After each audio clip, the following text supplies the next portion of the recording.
Erik, that is such a great score. It is wonderfully poetic and just has this great sound to it. I will say in the mock up that you got, the strings just seem a bit loud and a bit starchy, if you know what I mean. Just a little, a little edgy. But otherwise, other than that, it really has a great sound, and it, obviously you are thinking about what you're doing here and all that. So really, really happy to dig into this. So starting off from here, the first issue is horn plus harp. So they're actually fairly similar timbres, and when they're being played very softly. So it's a really neat effect. I would actually mark the harp like mezzo piano or even mezzo forte, and then you'll get the right balance between the parts here. Okay, in a live situation, you just really want that little touch of horn in the background, and this is a register in which the horn can really control just how loud it plays, right? So if this is also something that I would listen to as a conductor, right, and say like, say if I were conducting this, if I were a conductor, I would be saying, just a little bit of color behind the harp, please, from the horn, and then I would tell the harpist, please play mezzo forte there, right, and then you will get the right balance. Now this is really beautiful right in here. This ba da da dum ba da da da dum. That's people are really choosing to go for flute as their opening voice, and it does make sense. It has that sort of spring, first day of spring kind of feel to it in terms of these beautiful simple melodies.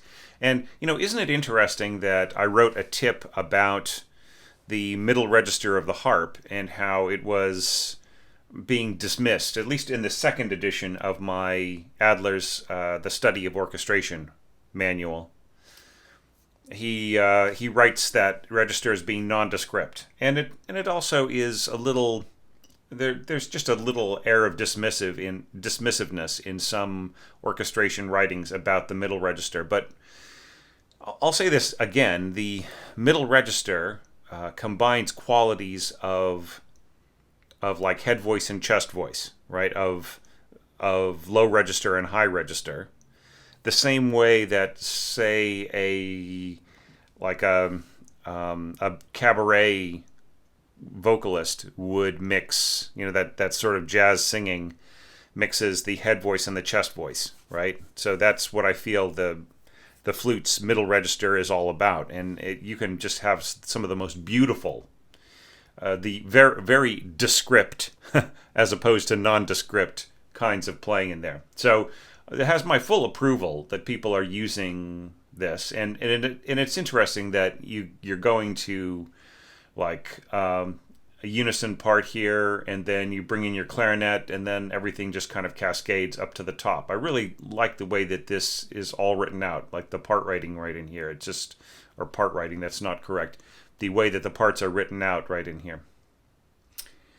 So yeah, and then just a little touch of horn in the background. So you are thinking about balance. One thing you may not be thinking about as much is that just as much as the horn or just brass parts in general should be submerged in order to balance with very delicate wind and string writing, the harp needs to be perhaps overemphasized a little bit.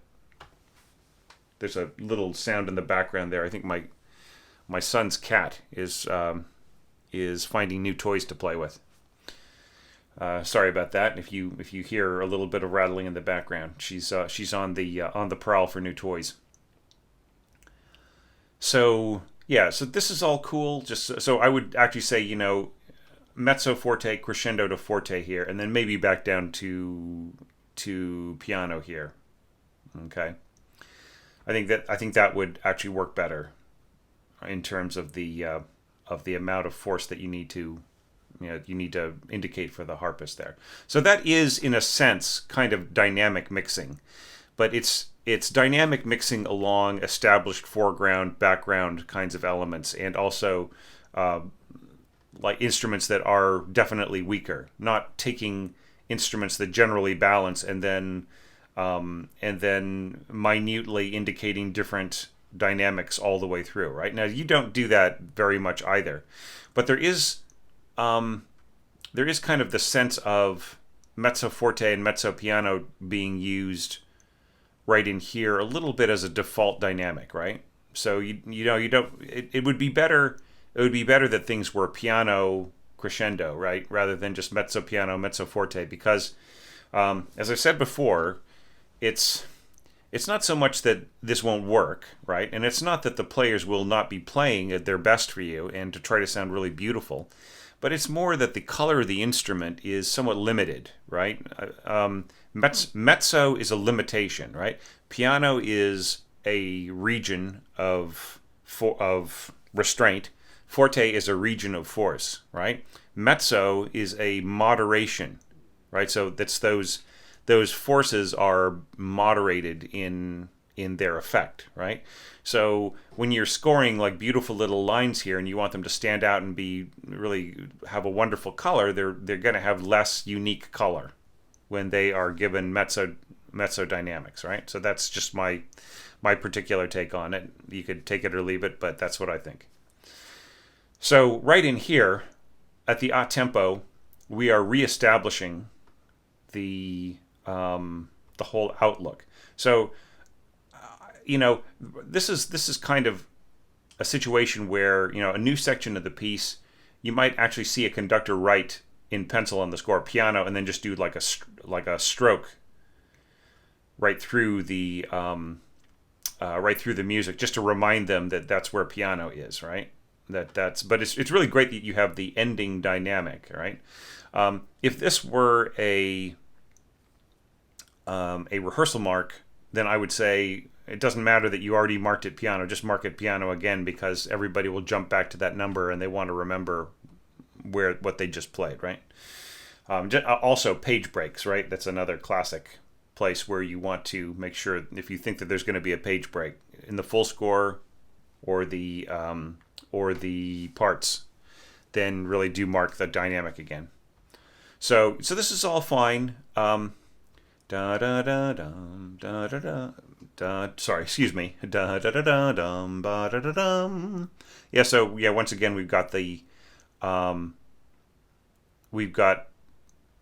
jump up to F sharp and rather than the D as the main part of the melody and then resolving. So here you're putting the resolution in the harp, which is very weak, right? That would be my only critique of these 4 bars, really, is that that da da da da da, right, is the actual melody, da da da da da. So the melody has the resolution in it, right? So right here, but by going up to the F sharp, ba da da dum, which is actually just harmony from above, we lose the sense of resolution right in there. I mean, I can hear it in the harp, but it doesn't, like, the actual effect is sort of lost in the other parts. And now here, bum bum bum bum, and it's interesting that you're not marking any staccato or mezzo staccato or anything like that. You're just kind of scoring out. In fact, there's like very little slurring at all. There's some slurring from the piano part, sort of in the style of the piano or in the length of the piano part. And there's just a little bit from note to note here and there in the strings. But generally speaking, you're just having everybody just kind of do up-down bowing and breathing, or articulating every note most of the time in the winds. So, it equals a more, a very direct kind of sound, right? Which may be less smooth than you want. Just a thought there. So, bum bum bum bum, and then the echo, like an octave lower. This is kind of cool. I actually like this. All right, so you've got first clarinet and first flute playing the same notes, right? And then of course we have like flutes and bassoons and clarinet all in this little chorale together. along with a little bit of harp. So here is not where you want to say pianissimo subito, because really this is a place where the harp is going to disappear, right? If it is really playing a true pianissimo against these winds playing piano and so on. You hear a little bit of plucking in the background, but it won't be a foreground element. It won't really join together with the other parts for a clean combination, right? So if let's say that you're taking my advice, this is mezzo forte, and then you have crescendo up to, say, a forte here, and then back down to piano, then I would say right here, I would say actually mark everybody piano, right? So just have, like, this could be, it's a piano solo, and it's going to be fine. Just put in some nuances in there, some hairpins. Okay. And then here, go to mezzo forte with everybody, right? And then here, you don't have to say subito, we know, right? Just go to piano in the strings, pianissimo in the other parts. And you can have pianissimo in the flute and clarinet as well, okay? And I think that would balance a lot better. All right, now here, it's nice that you are just really committing right here. Bum, bum, bum, bum, bum. And nicely balanced A2 horns. Now, keep in mind that this is really going to put a lot of weight on that F sharp, right, on the concert F sharp, which is essentially the same line as the cellos right in here, right? So you might only need like a single horn right there, right? So bum bum bum bum bum, and that works out really, really great. You don't even need that F sharp up there, right? I think it's better to keep it down rather than up, right? So you don't need these upper wind, like it. Okay, so just imagine it. Like, what does it do in the original piano part? Da da da da da. It releases down there with a little resolution at the end. All right. So instead, we're getting da da da da da. All right. So I don't feel like the music is really let go, because then you're going to state that same note again. Dun, dun, dun, dun. Right? So it feels like we haven't gone anywhere, right? Whereas if you just cut these upper notes, bum, bum, bum, bum, bum, and then da, da, da, dum, ba, da, da, bum. You know what I mean? There's more of a sense of motion in the theme. Okay, now I really, really like this in here. Okay, so it's nice that you are balancing these accompanying elements, and and then the thematic elements as well. Bum bum bum bum da da da da. Yeah, so I'm just wondering if there's a simpler way to notate this. I think that you could.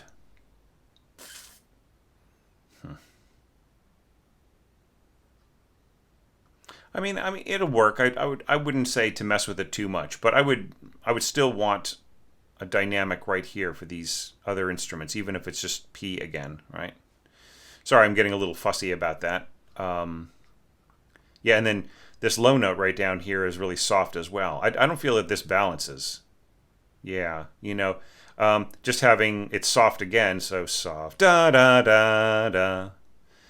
Wouldn't it be better to go, just like really bum, bum, bum, bum, bum. So like mezzo forte there, right? And then, I'd say also mezzo forte in the lower voice, mezzo piano in the accompanying parts and in the horn. And then I think you've got your balance, right? And then this, pianissimo, this should be mezzo piano as well, if not mezzo forte, right? So you really hear a beautiful blend of all of these things chattering, right? It's the glamour of the excitement of going outside and seeing the beautiful garden, the bright garden that Lili can actually for her, that's just a precious moment, that's something that she almost never gets to do, right? So I think that you can go ahead and make it as glamorous as possible. right there. All right, da da da da da da da da. So here we have once again. So this is something I'm seeing over and over again, and it's something that kind of goes against my instincts as an orchestrator. That is this idea, which is just happening again and again. The first violins carrying the melody, and then the winds playing in octaves, with the lower wind instrument doubling the violins, and then an upper wind instrument playing an octave above, unaccompanied. Right. So this is happening a lot. So just to talk about it, like in real world terms, like what is the consequences of doing that? Simply is that the upper voice will tend to get a lot of overtones from the strings into its part, and then of course like the following of the, like, clarinet in octaves with oboe, the overtones of the clarinet as well, pushing at that upper voice. And so the upper voice is not going, it's going to be bright, but it's not going to necessarily be as smooth, right, in terms of texture, right? Whereas if both parts are doubled by strings, then you have just a nicer blend, right?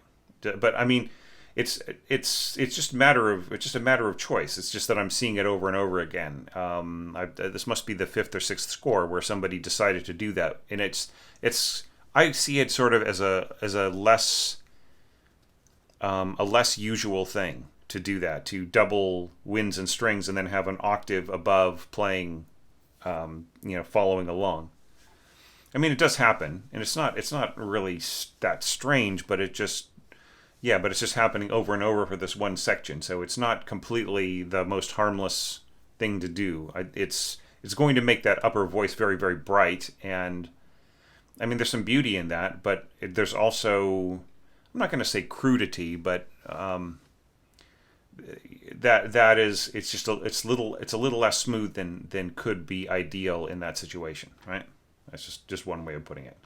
I really do like the way that this is scored, right? Going up to this peak, then oboes and clarinets with the harmony in the middle, along with first bassoon, and then this voice leading down. This is all really nice scoring right in here. The horns. Yeah, I feel that this is all really well balanced. You need to mark the dynamics right here at the page turn, I think. Yeah, and I would probably want to mark this piano or pianissimo as well.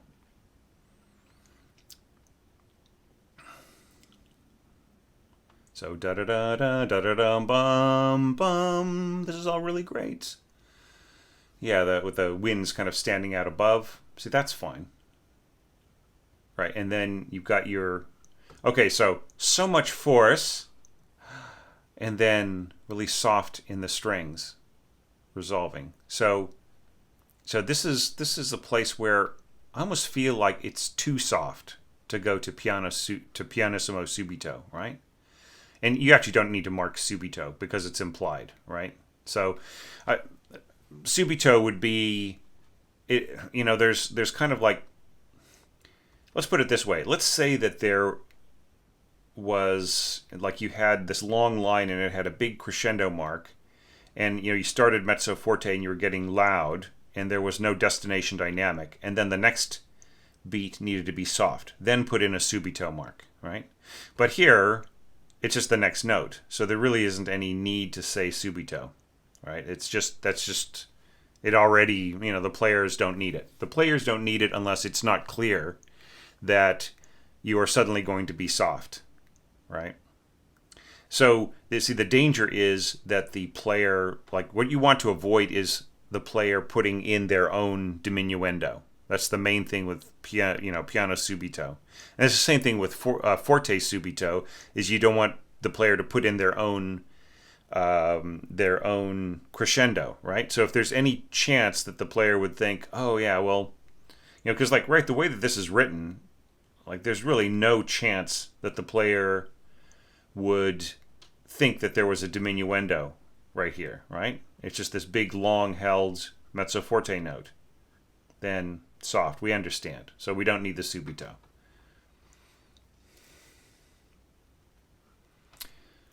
Okay. But otherwise nicely scored. All right, now.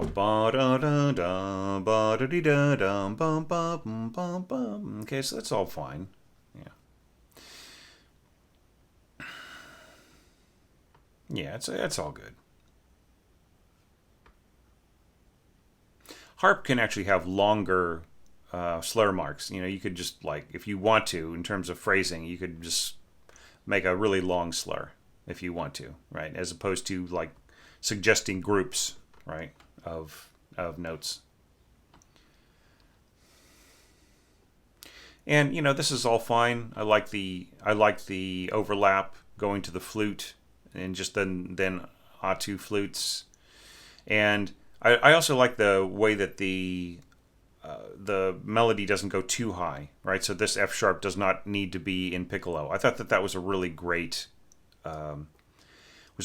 solution. And by the way, congratulations on C flat major for the harp. A few other arrangements have been doing that, and as I said before, that's all fine, just so long as you don't run into the problem of the sort of leftward push, right? If in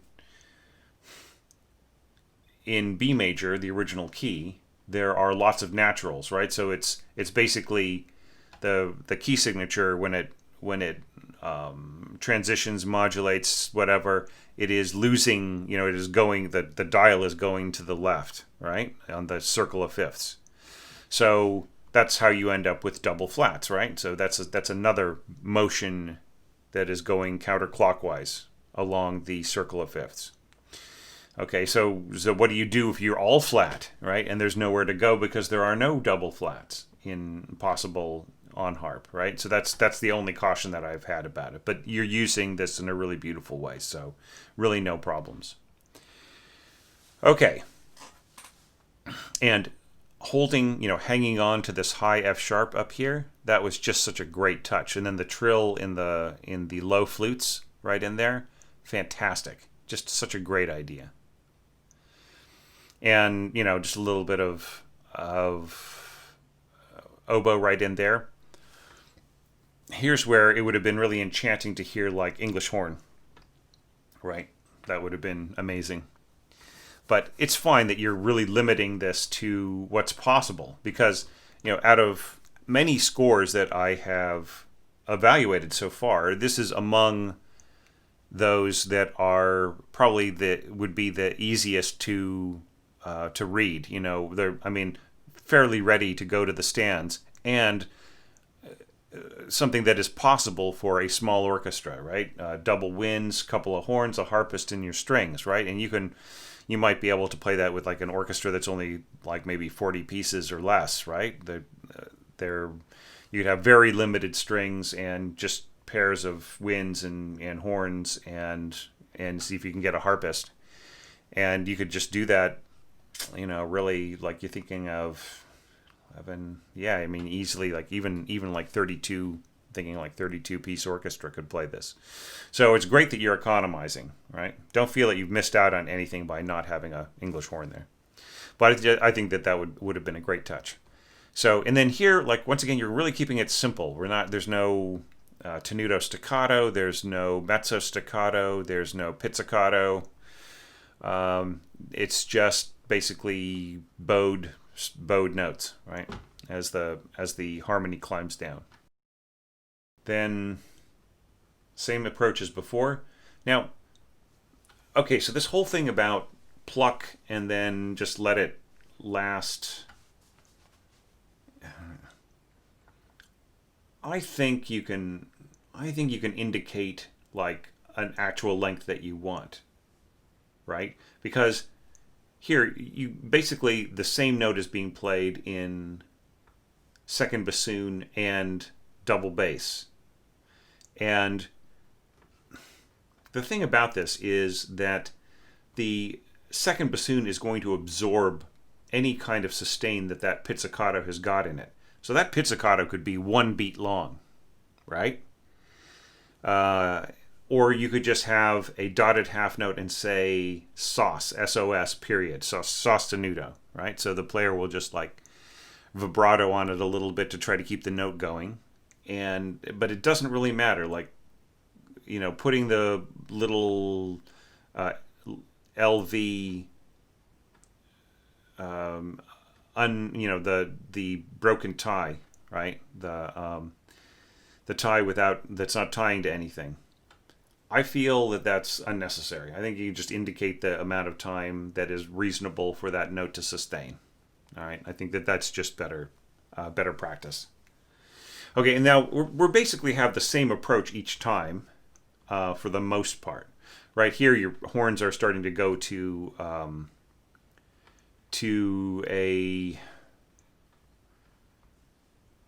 more of a harmonic roll, whereas you're starting to get bigger and bigger winds.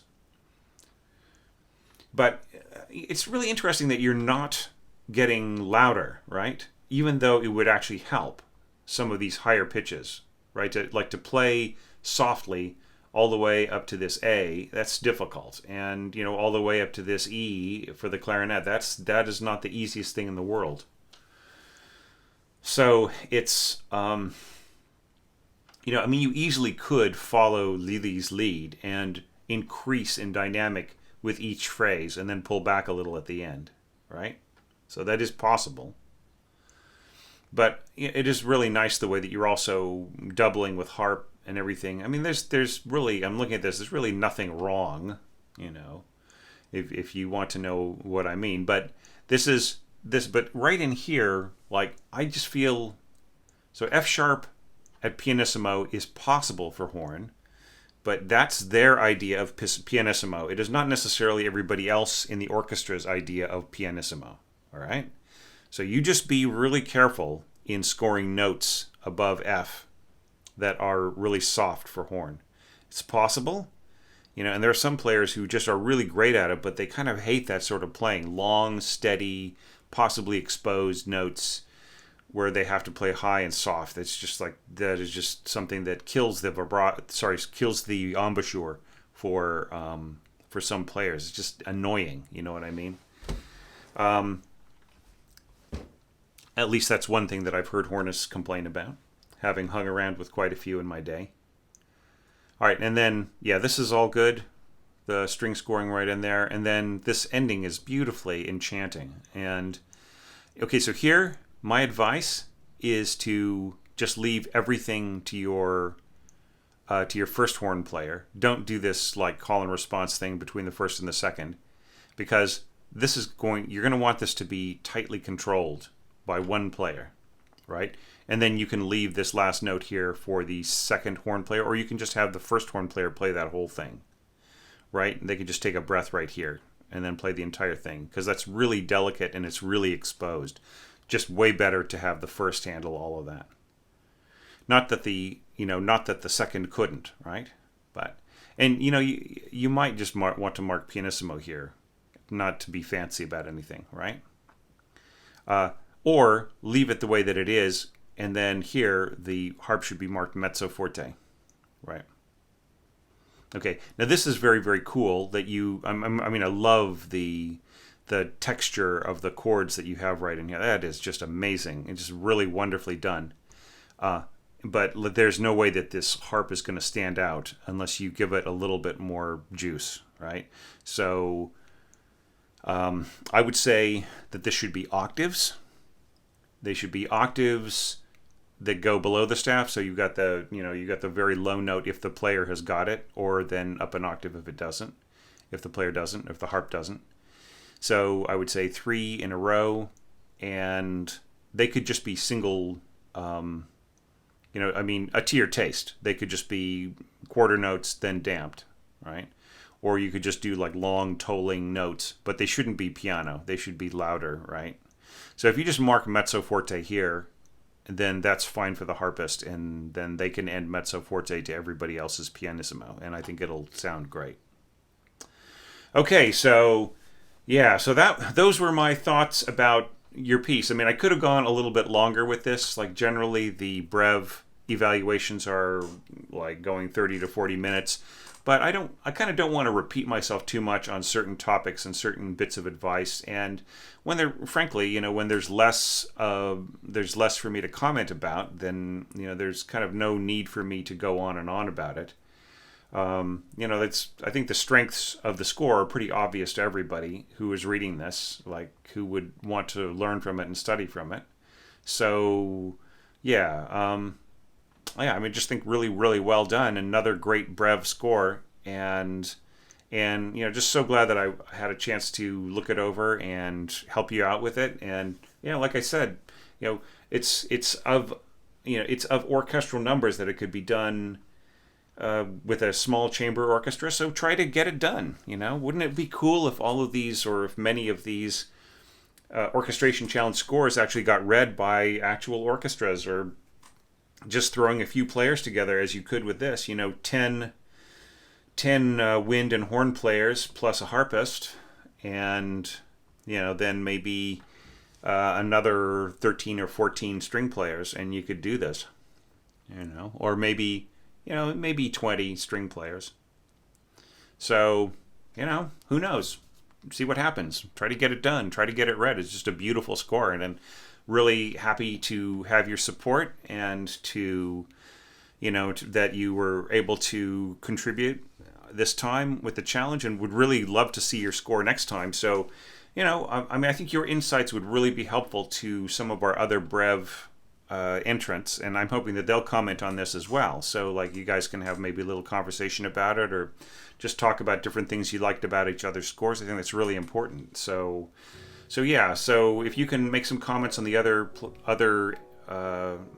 participant scores, then I'd really appreciate it. And thanks so much for supporting on Patreon, and just really like your stuff. So on to the next entry for me. Let's see if I can get 3 done today, maybe 4, and then I will be doing some website entries tomorrow.